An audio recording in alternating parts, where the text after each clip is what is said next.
and Muna Khalidi for joining me today. Both of you have been making documentaries for a while, especially Carol, I think.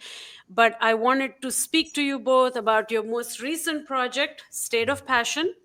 State of Passion is a feature-length documentary that chronicles the life of Dr. Ghassan Abu-Sittah, who emerged as one of the most important voices on the ongoing genocide in Gaza. And in the early days of the bombardment that started in October 2023, Dr. Abu-Sittah spent 43 days working in Al-Shifa and Al-Ahli hospitals and then returned back to his home and family in London, and then became this tireless advocate calling for an end to genocide and for Palestinian resistance broadly.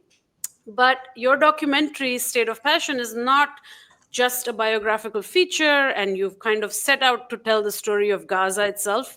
Over the years, we get loving glimpses into the doctor's family, his incredible wife, Deema, who's also from Gaza, and his children who feel so strongly about Palestine and they're so proud with what their father does.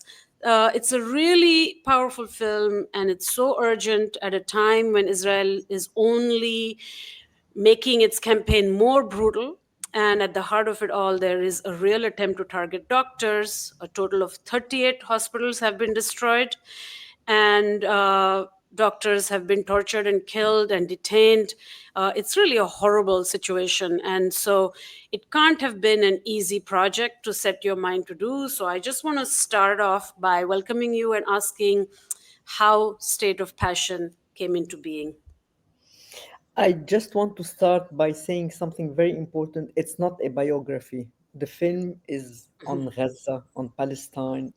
After the 7th of October, we both felt that something has to be done urgently. And it happened that Ghassan is a friend of ours, and this is how it started. Mona, you can go on. Yeah, I mean, the first time we were asked how did this film come about, we hadn't actually thought about it, and the first answer that came out was this film made itself.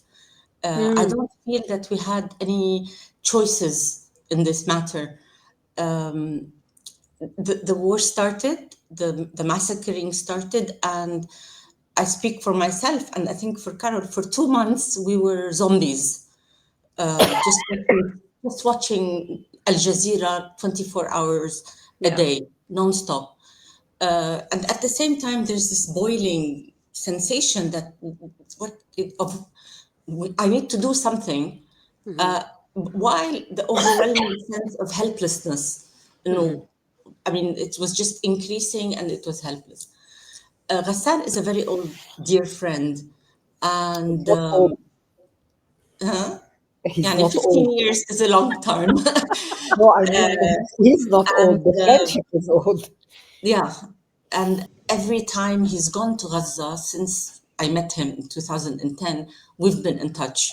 Like the technology changes, but we've been in touch, whether it's on Messenger, whether it's by email, whether by, on Facebook. So this was exactly the same thing. So we felt that we were accompanying Ghassan from October 7th. October 7th, I woke up, saw the news, immediately called Ghassan. So when are you going? And this is why we used all these voice notes, because they were in real time. And he said, I'm going down tomorrow he had already booked his ticket by the time I called him. Oh my gosh. And we kept in touch with him and with Deema, by WhatsApp. And then a few days before he left, when it was becoming apparent that for many reasons that he needed to leave, he felt redundant because he wasn't doing a job as a war surgeon, reconstructive surgeon anymore. He was suturing because of the lack of equipment. And we felt that he felt he had a voice that he could use and advocacy and all of that. And we were actually, stayed overnight, and we looked at each other one morning and said, okay, no, we have to do something around Ghassan. This is what we know how to do. We know how to make documentaries. We have treasure. We have to, quote unquote, use Ghassan to tell the story. We have access to him. We have his trust. He has our trust. Lo and behold, the day after, The very next day, he called and said, "I'm leaving." And we were at the condolences of a friend's mother, and we just stepped outside and booked tickets Hmm. and met him in Amman. He arrived in the night, we came the next morning Yeah. and spent 24 hours with him. And then we didn't know what we were doing. It was Hmm. just about documenting his story, not only in terms of facts and figures, but more about the lived experience and the meaning behind it all. Yeah. And once we had that, we felt it started making itself. The first interview that we did with Ghassan in Amman, you can see in his eyes, it was the first interview, not with the media, not with it was very intimate. We were in a small room. It was 11 p.m. until 2 in the morning. And you can see in his eyes that what he saw was just Gosh. horrific. Horrific. Absolutely. That's interesting what you said, Mona, that, he felt like he was becoming a voice, or that he had this important thing to say, because I know that he used to have like a Twitter account, and it was not, very big account, not a lot of followers. And then suddenly it just grew and grew and grew. And he started to write these tweets like straight from the hospital, from inside the operating rooms and things like that. And it was heartbreaking. And of course he's an extraordinary talented doctor, but he's also he's also just like a wonderful speaker and an eloquent writer, and also someone who really grasps like the theory of what's happening, of occupation, apartheid, and war, and so on. So I know you're saying that you just fell into it, and it was a very intuitive, very sudden decision to do it. But then, of course, you must have had all this footage, decided, okay, we're going to stop at this point and we're going to start editing. And so I just wanted to ask you, what was the thinking behind the structure? I mean, I know it's not a biographical feature, but it relies on the story of Hassan himself, and then the story of Deema, his wife, and then overlaid is the 43 days he spent in Gaza, which is his sixth and most horrific trip, I think. I Mm. think this is what he says. And then there is the intimate and the loving moments where you get to spend time with his family in London. He's making breakfast for his young boys going to school. How did it all come together? How were you thinking about the structure? It was really not scripted. The structure came while we were working. We decided to stop filming 3 months after we started, after October, after he left November, because we thought that we had enough. Already we had a lot. Yeah. The first rough cut was 3 hours, and it was very difficult to make it 1 hour and a half. Mm, Because, like you said, Ghassan is, very well spoken. He knows how to relay the story. He's deep. I'm not sure if we had a really a structure. Definitely, when we started editing, we had to have a structure. So there was a board, and we were, playing with. No, we put this first. We put that later. Um, and the footage, by the time you acquire the footage from, you have to buy external footage from news agencies. The pictures from Gaza, from Ghassan, from Deema, this took time. So it was like a puzzle a little bit, mm, knowing where we are going, but at the same time trying to, and yeah. balancing between the horror, between his personal life, between Gaza, Palestine. Mhm. It wasn't very easy, but I think it came out. Yeah, yeah. I think we were just driven by general messaging, if you like. One, that this is not a one-off event. That the reason this is happening is the is goes back to pre 1948. That this is not just a conflict. We wanted that to be clear. We wanted Mm. it to be clear that what it means to live through a genocide. We wanted it to be clear why people make these choices when they can be comfortable, because this is something you see with a lot of Palestinians. Yeah. They will leave comfort behind and a comfortable life, and do things that you don't expect them to do.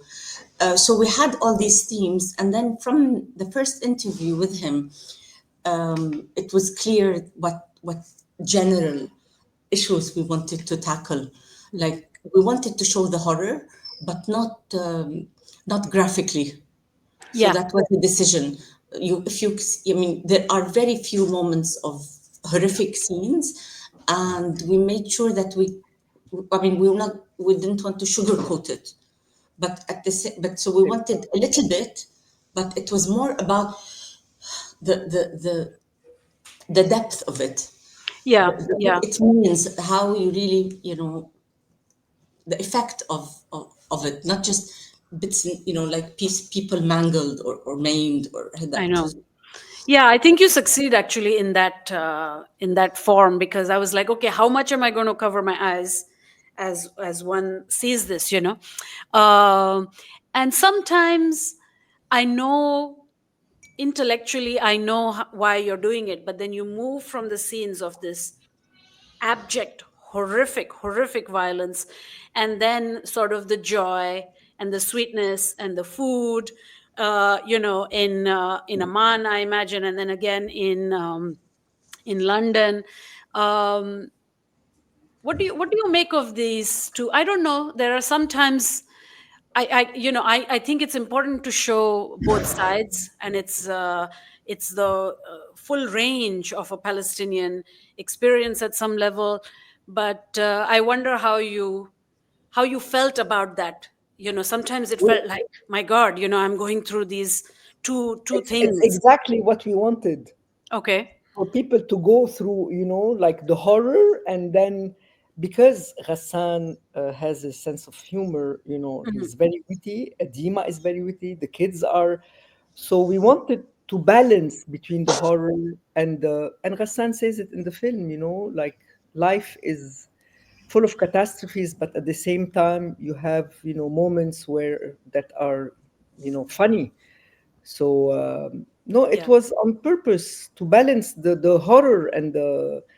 You I cannot go know. on watching, I know. horrific footage for an hour and a half. Absolutely. Absolutely. Hmm. Yeah. Yeah, I think the other thing would be that it was important for us to tell the story from our perspective, Hmm. not wait for the story to end and then have somebody from the BBC come and tell it, or somebody with a big grant come from Europe, the US, and tell our story. And for us, it's important that we are a bit wary of how much Palestinians are portrayed in the media as one-dimensional. Hmm. They're a victim. They are a terrorist.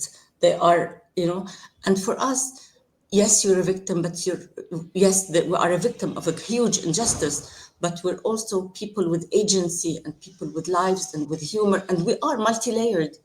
Yeah. It's so we're usually portrayed as very stereotypical, Hmm. and it's so we wanted people to identify with Ghassan as a normal human being. Hmm. And you might like him in some moments, you might hate him in others, you might find No. might find him silly, you might find him annoying, but that's Yeah. it. Hmm. Yeah. That's I mean, we beautiful. don't, we find him amazing. So do we. And if people don't know about him, the film will certainly only create a big fan following for him, because he's so adorable and so witty and so smart. I mean, it's extraordinary. Yeah, I, this is something we felt lucky because Ghassan is not to offend anyone, but doctors, surgeons, specialized surgeons are usually one track minded. Mhm. And comes back to what you said at the beginning. It's not only that he's articulate, it's that he is politicized, he is socially minded, he contextualizes Mhm. Mm. what happens within the grand scheme of things. So Yeah. it's not just about wounds, it's Mhm. more about the whole social, economic, anthropological Sure. atmosphere. And this is why we were lucky to have somebody who can tell the story in its full dimension. Totally. No, I hear you on that. Uh, I want to get back to talking about the documentary, but just very quickly for the listeners, I wanted to ask you both a little bit about yourselves. I know that Carol has been making documentaries for many years, and I think, Mona, you had a previous life in the healthcare sector. If you both could just say a little bit about how you ended up with documentary as a sort of wheel of social justice, and storytelling and things like that. Why were you? How did you both get to this point? I'm gonna start with myself. I started as I was working as an editor in a TV station, and then that was in '92. So Lebanon was, back supposedly from the civil war, and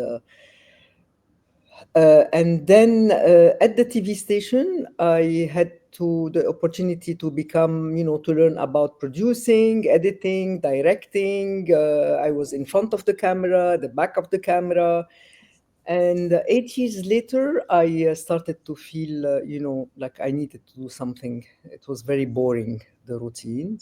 And I opened my own production company, and I started making films basically. And it was all on basically human rights issues.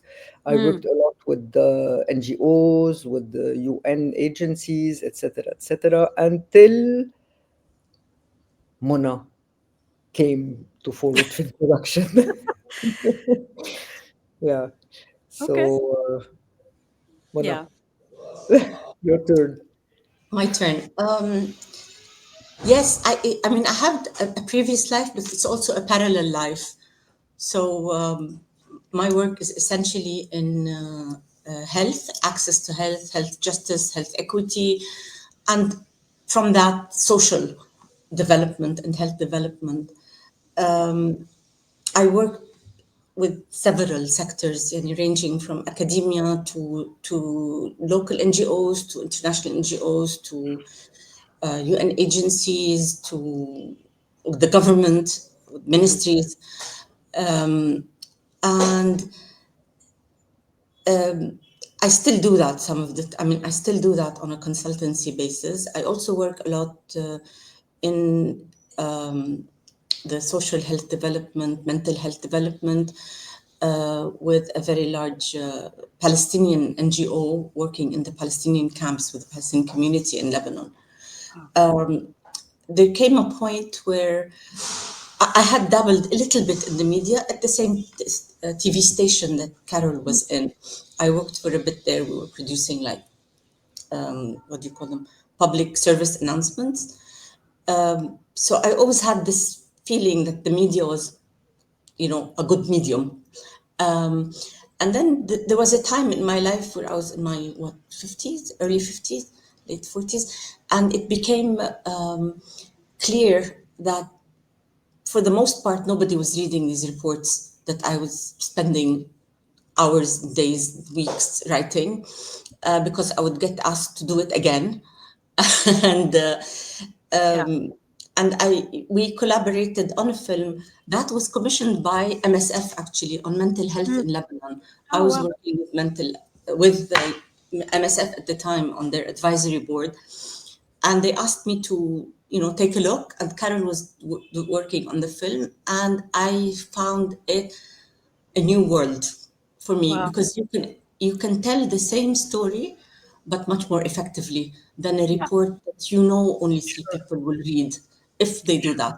But Eh, with the film, with documentary, you can say so much. And I basically do what I used to do, but the translation is on film. Yeah. So for me, I when we see. enter any project, I approach it as if I'm doing an assessment, Mm. like, but not the kind, like a participatory assessment. Mm. So it Yeah. used to annoy Carol a lot, because I would spend 3 hours to ask one question, and then she saw the benefit. Yeah. And then how does a collaboration work? I know you, this is a co-directed work. How does, how does, basically, I think we've all the films we've worked on, we work together on everything. Mona mainly is more focused on the research part, Mm. and on bugging me with, a million questions before I put anything. So, are you sure that this is? Yes, I am sure. And I am more into editing, directing, like the camera. Mhm. But everything we do, we basically we both take the decisions together. Mhm. We do fight from time to time. I edit, I call her. She says, no, no, no, no, not this sentence, this. I said, no, no, no, no, no, no, we're keeping this and we're not putting this. And but Look, at the, cutting this film from 3 hours to 1.5, we were going to kill one another. Oh my. Because Okay. you're fighting all the time out which bit you want to keep in. Yeah. Because at the end yeah, of the day, you're throwing away 50%. So But what were the debates then? What was one wanting to throw and the other wanting to keep? Do you remember? just how much, I mean, there are certain scenes that I wish had made it into. Maybe we'll do. we do Part it. Can you two. remember which ones? And I think there was a lot with Deema that I wanted to Ah. put in. There was, I wanted also to put in because Deema is so eloquent and Mm. Deema has so much, depth, and Deema is so funny at the same time. But we Yeah. couldn't, like we needed to tell the story in 1 hour and a half. So Why? there was What's a this lot. 1 hour and a half? What's the magic? What is this magic number? First of all, I think longer people will say, "Oh, a 2-hour Too film. No, long. we're not going to watch. It's too Yeah. long." Hmm. Festivals, same thing. It's just it sounds better, than saying Okay. 2 hours or. Hmm. Look, we aimed for 70 minutes and then we couldn't do it. And there was too Yeah. much that we wanted to put in there because also we didn't want it to be like, as you said, we needed to slow Yeah. down the pace a little bit and bring it up, then slow it down. So it needed that space Yeah. to. Yeah. Yeah, it works. I mean, I think the length works. I agree. When it's long, you lose something in the viewer. I have to say though, like in for this particular film, uh, there's something about it ending that doesn't make sense because, as you know, the genocide it's getting worse. The fascist governments are coming together to obliterate, exterminate. I mean, it is just it's just become an impossible it's just become an impossible situation, and it's also being called the first live stream genocide, and now it's coming up to like 2 years of this. So how do you then navigate like the slow work of documentary making, because things are just unfolding and the images keep coming, and how do you navigate this? I'll tell you something. First of all, we worked for a year non-stop. A Mhm. documentary like this one would definitely take 2 years with the Yeah. post-production, with so we were working overtime. But a documentary, like you said, it is a slow process. You need to watch and rewatch and see if you put this here it's better or not. I think we made something out in 1 year. I think it was great. Yeah. I'm usually more, I want to finish very quickly. Mona said, no, just calm down. Let's see if this works better, if this works better. But I do understand the point where, yes, you want to finish because the genocide is still going on and you I want know. to show and the film has to come out. But Yeah. we really worked hard for Yeah, this I film. mean, we didn't want this to be a retrospective look. We Yeah. wanted this to be a documentation. Like, we wanted this film to be a tool. Honestly, we thought about it as a tool. Yeah. Like, people should see this to see to match with the images that they're seeing on their phones all the time. Yeah. You For know what you're example, seeing on your phone? This explains it. You know, Yeah. this is what's happening. when Ghassan got stopped in Germany, he Hmm. was Yes. entering Germany, and he went out and he sent me a message saying, "Oh, we're gonna have a sequel, a Turkish musalsal series." And I thought, I said, "No, Hassan. it's not about you. It's not about you've been stopped. It's about the whole. So it was clear for Mona and me that no, it's not. We're not following Ghassan's news. We're I putting see. everything into perspective. Yeah, yeah, yeah. I see what you're saying. Because also in the film itself, we pivot to Deema in a way that signals that particular shift, and we follow her family members and what they are undergoing, and so on. I don't want to reveal everything. People need to still watch it, but yes, I see what you're saying, and this idea that it's a weapon or it's a tool. And I'm sure you're getting asked this question a lot as more and more hospitals are being destroyed. And then the story of Dr. Hussam Abu Safia, which has been, he's been detained. There are reports he's probably being tortured. And then the horrible story of Dr. Adnan al Bursh, who was tortured and died of torture. What do what what is this about, this war on doctors, healthcare workers, health system? It's reaching shocking levels. Of course, the world allows it to go on. Why this sector? Why doctors? What do you say about this? In one word, it's evil. Honestly, because what they're doing is they are destroying the base, which they are destroying the ability to survive. And this is very clearly now a strategy, destroying hospitals, destroying resources, stopping access to immunization, stopping access to medications, destroying cancer hospital, uh, targeting and killing specialists. This is and as Ghassan says, there are now 7 hospitals on whose grounds there are mass graves.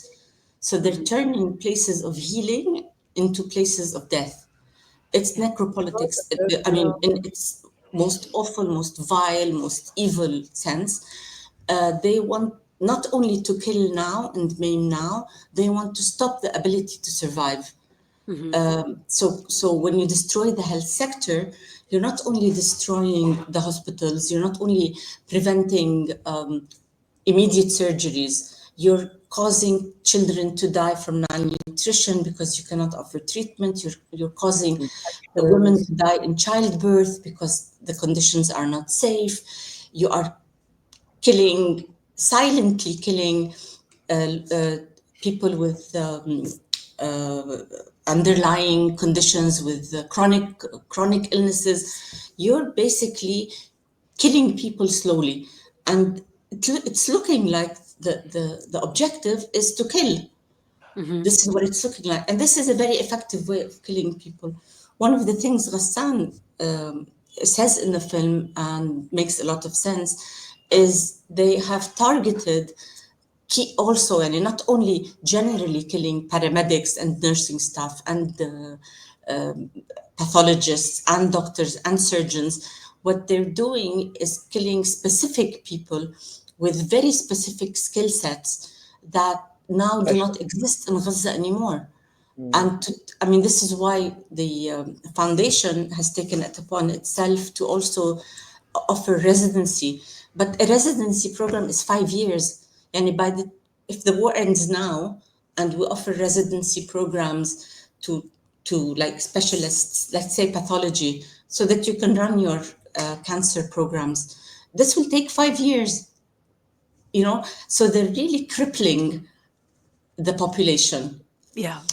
Um, I will come back later and tell you a little bit about the impact campaign, and we're trying to Sure. document, working with others, the stories of other doctors. Mm. Like also, Mm. not just Dr. Adnan al-Bursh was killed, who he was, as much as we can, we're trying to pull these things together, um, Yeah. because like it's not a byproduct. They Mm. tried to sell it off as a byproduct, but it's not. Yeah. And I mean, what they're doing is clearly a Targeted. contravention of every single rule. Hmm. Yeah. Yeah. Because there are words for all these things, like they say educide for the destroying the education sector, schools, universities. You have ecocide, you have scholasticide, all these terms, but I haven't come across one for this Medical. healthcare stuff. Medicide? I don't know. I We, suppose, ha- yeah. we can come up with the word and Yeah, yeah, yeah, because it's just it's medicide. really shocking. Yeah, Yeah, I mean, you're yeah, like it's the same as when you destroy the schooling, you end up with a generation exactly. of children without schooling, and it becomes very difficult to Hmm. close that gap after a few years. We saw it with the Syrian refugees who came to Lebanon.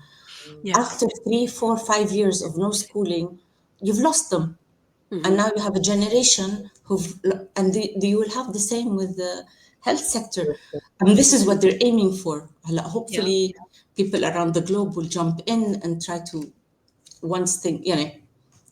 yeah, once the killing stops. I And know. hope I, this I is mean, there's the only also, hope, is that we bring in from the outside until we rebuild. mhm. There's also the deliberate kind of interest in maiming, to wound people, to that they remain disabled, and to debilitate the population. And actually, many years ago, a fellow academic, Jasbir Poor, along with Dr. Ghassan Abu-Sittah, had written a piece about that, about Israel's strategy to maim people. Like, it's not just about killing; it's like there Oh, is there is a it's They about did that leaving with the populations without limbs and things like that. They did that with That's the Israelis did that, the Zionists did that with the protests that took place in 2018, the Great March of Return. yeah. They yeah. were, I mean, it's evident that they were targeting young men's legs. Yes, that's the And they did article I'm that talking about, Yeah, actually. this is with what we're talking. what they did here in Lebanon with the Yeah, pager attacks. yeah, They are now report the figure we're hearing is 7,000, and hmm, the way it was done, the whole pager thing, is that you had to hold the device with two hands close to your face. So yeah, the number of young men who've lost the use of their hands and their sight, I absolutely. mean, when you disable a person, you're disabling the family, Yeah, because not, and this person needs years of rehabilitation and surgeries, and you're draining the system as well. You're yeah, overburdening the health system. This is if there was no other implications.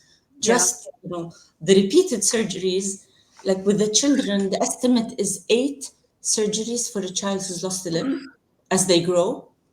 yeah, And you can imagine 8 prosthetics, 8 procedures, eight, you know, yeah. And that that's the care is not average. going to be available to everyone. That's the No, who can afford that? Who can do this? It's so awful. Yeah, I mean, and this strategy is a very common tyrannical strategy, right? Because in Kashmir, in India, where I'm from, the government used the pellet guns to blind a significant amount of the Kashmiri, Yeah. men and things like that. It's really, it's just so ghastly. So, I just wanted to ask a bit about what place do you think Dr. Hassan Abu Sittah has come to occupy today, with this film screening in various places across the world. In the film, there is a bit where we do see some of his life as a plastic surgeon with a practice in London. So is that wrapped up? Is he more just doing activism and speaking gigs? Who is he today? Ghassan is a war surgeon today. Yeah. He's back in Beirut. His family is still in London, so he goes back and forth, and the kids and Deema come. He has been appointed by the American University of Beirut, so he works as a He surgeon. set up he set up a Yeah, set up conflict a medicine program. program. So basically, he's here, Ghassan, and he He continues to does speak up. plastic Yeah, surgery maybe 10% of his time, Okay. but the rest of He the does time do it. he's he does. Yes, because he working needs with to live. poor wounded. Yeah, yeah, yeah, absolutely. No, that's great that AUB has him now. That's wonderful for Beirut. And then is there Are you all full? Are you both full time, just working on distributing and getting this film Right into as now, many yes. places as possible, or is there another project now already in the works? And Right I now, have other projects. right It's, now we're overwhelmed with this. Honestly, it's Mm, we're. Yeah. I mean, Tell me how we're the reception has been. amazing. yeah, amazing.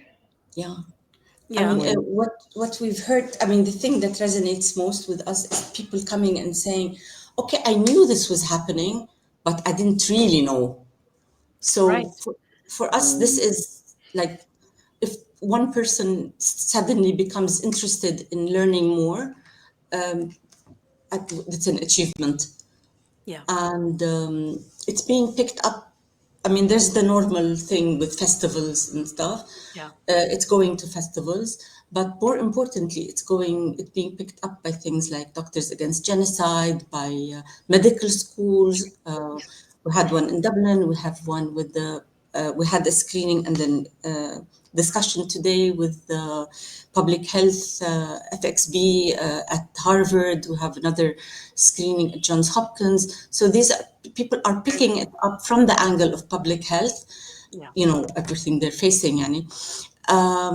And we're receiving requests from smaller collectives and advocacy groups asking to show it within their communities too, to Hmm. call for action, to call for people to become engaged. So, basically alhamdulillah, using the film as a tool, like you Yeah. said As a from the weapon. beginning, as a weapon. As a weapon, I like a weapon more than a tool. Yes. Yeah, it's a pedagogical tool. You want to create awareness Yeah, and yeah, activism, but you also want to make it a bullet, that yeah. gets to the absolutely. heart of the Palestinian resistance as well. So thank you for doing that. I wanted to end by asking you about the title. It's a line that comes from something Dr. Abu-Sittah says himself. The title is State of Passion. Tell me how you chose this title and what it means to both of you. He chose the title. Yeah. What does he mean when he says that? It's a poem by Muzaffar Nawab. al-Nawab, written in 1982 Wow. during the Israeli invasion in Lebanon of Lebanon. So, and like Ghassan's mother said in the film, he was awarded best Arab student. Student speaking Arabic, so his language is very. So he knows everything by heart. To tell him something, and it's like. So we were sitting in the studio, and we were focusing on having the title "The Reluctant Hero," Mm. and we were not sure, Mona and myself, and we were focusing on how people see Ghassan. And then he said, no, no, no, no, no, no, I love this poem. And he started reciting the poem. So I said, 1 second. So we recorded his voice, and this is how we came up with the title. And the title, the poem is called A State of Passion, Halat Mhm. Ashq. Mm. That's that simple, no? Yeah. Yeah. And it heightened your state of passion, your Water. feelings We, toward we felt Palestine.